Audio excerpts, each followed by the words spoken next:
Nii, tere tulemast videoblogisse, mille nimeks on, mis ta nüüd võiks olla siis, et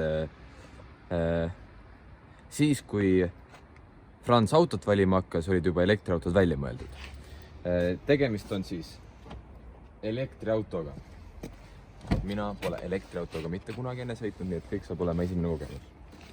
Nii, nagu ma ennustan, siis tuleb pidur ikkagi all hoida ja midagi vajutada. Ahah, leidsin nupu.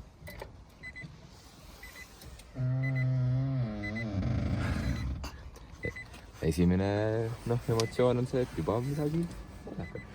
Nii, warning, kõik asjad on, kas ma peaksin huvitav midagi tegema? Igastahes, ma võin teile rääkida, mis olukorras ma olen. Ma pole kunagi elektriautoga sõitnud, see on mu esimene kogemus ja mul on plaanis autot vahetada. Ja siis täna juhuse kombel hakkasin vaatama autosid, sattusin elektriauto peale ja tekkis mõte, et peaksin proovima elektriautoga sõitmist. Ja siin ma olen. Vaata, mis saab. Kas nüüd peaks midagi siin? Ahah. Auto. See töötab. Iste on nagu olemas. Kuule, aga ma proovin korraks, kas läheb auto liikvele või? Teeme nii.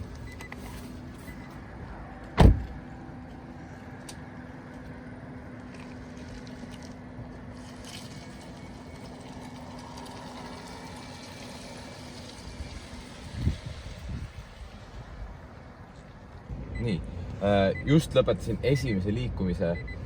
Turvavööd ma peale ei pannud, teie peate seda tegema kõik, ma teen ka seda, nüüd ma juba kohe panen. Aga huvitav asi on sellel juba see, et siin on see e-pedaal. Ma loodan, et te olete sellest midagi kuulnud, sest mina ei ole.